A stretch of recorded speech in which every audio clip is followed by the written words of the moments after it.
वहीं कांग्रेस संगठन में हुए फेरबदल में बम फोड़ने वाले नेताओं की कप्तानी करने वाले गुलाम नबी आजाद के पर कतर दिए गए हैं, तो वहीं गांधी परिवार के पक्ष में खड़े रहने वाले नेताओं को वफादारी के तौर पर प्रमोशन दिया गया है।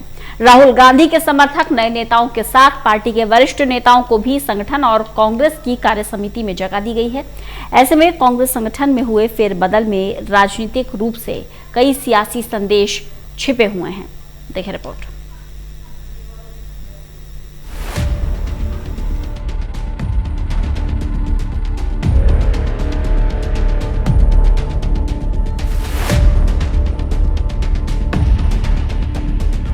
कांग्रेस में चिट्ठी विवाद के बाद पार्टी अध्यक्ष सोनिया गांधी ने बड़े पैमाने पर संगठन में बदलाव किया। इस फेरबदल में कांग्रेस वर्किंग कमेटी से लेकर राज्यों के प्रभारी महासचिव और प्रभारी सचिव तक बदले गए हैं। कांग्रेस अध्यक्ष के चुनाव कराने के लिए भी नई समिति गठित कर दी गई है। कांग्रेस नेतृत्व के बदलाव की मांग करने वाले नेताओं की कप्तानी करने वाले गुलाम नबी आजाद के पर कतर दिए गए हैं, तो गांधी परिवार के पक्ष में खड़े रहने वाले नेताओं को वफादारी के तौर पर प्रमोशन दिया गया। राहुल गांधी के समर्थक नए नेताओं के साथ पार्टी के वरिष्ठ नेताओं को भी संगठन और कांग्रेस की कार्यसमिति में जगह दी गई है। ऐसे में कांग्रेस संगठन में हुए फेरबदल में राजनीतिक रूप से कई सियासी संदेश छिपे हुए हैं। राहुल गांधी कांग्रेस अध्यक्ष पद पर रहते हुए जो बदलाव संगठन में करना चाहते थे, उसे आखिरकार सोनिया गांधी ने अब कर दिया है। राहुल जिन नेताओं को पार्टी महत्वपूर्ण पदों पर देखना चाहते थे, उन्हें जिम्मेदारी के साथ पद भी मिल गए हैं। कांग्रेस संगठन के फेरबदल में अब ज्यादातर राज्यों की जिम्मेदारी राहुल के करीबियों के हाथ में सौंपी गई है। तारिक अनवर को राहुल गांधी एनसीपी से कांग्रेस में लेकर आए हैं और यही वजह है कि उन्हें कांग्रेस महासचिव के साथ साथ अपने संसदीय क्षेत्र वाले राज्य केरल की जिम्मेदारी सौंपी गई है। इसके अलावा राहुल टीम के राजीव शुक्ला को हिमाचल प्रदेश, विवेक बंसल को हरियाणा, मनीष चतरथ जो गांधी परिवार के करीबी हैं उनको अरुणाचल प्रदेश, देवेंद्र यादव को उत्तराखंड, राजीव साटव को गुजरात, जितेंद्र सिंह को असम और जितेंद्र प्रसाद को पश्चिम बंगाल की जिम्मेदारी मिली है। राहुल गांधी के भरोसेमंद रणदीप सिंह सुरजेवाला को महासचिव बनाकर कर्नाटक की जिम्मेदारी सौंपी गई है।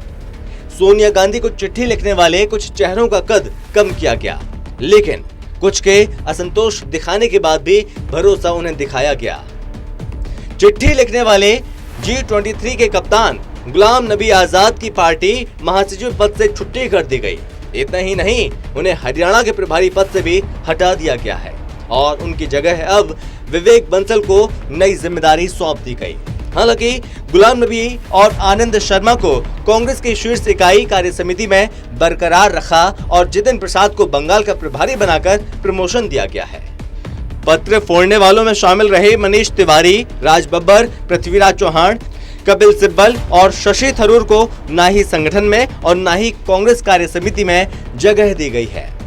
राजस्थान मुख्यमंत्री अशोक गहलोत के खिलाफ बगावत करने वाले सचिन पायलट की घर वापसी के बाद से माना जा रहा था उन्हें पार्टी के केंद्रीय संगठन में शामिल किया जा सकता है, लेकिन पायलट को जगह नहीं मिल पाई।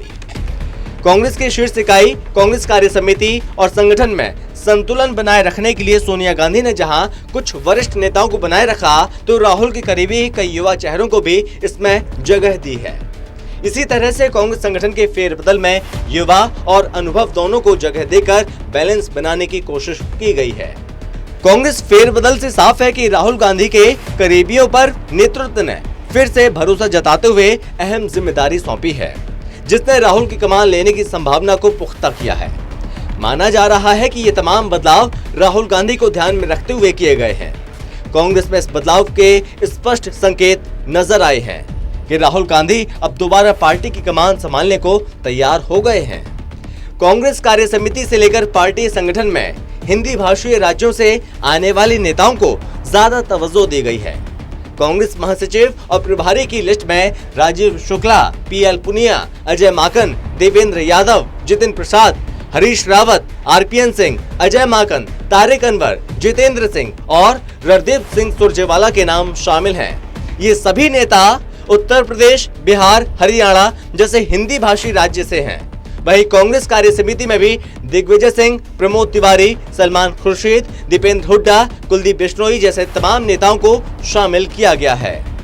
कांग्रेस पार्टी के संगठित ढांचे में बड़े स्तर पर फेरबदल में प्रियंका गांधी को महासचिव के साथ उत्तर प्रदेश की पूरी जिम्मेदारी सौंप दी गई है।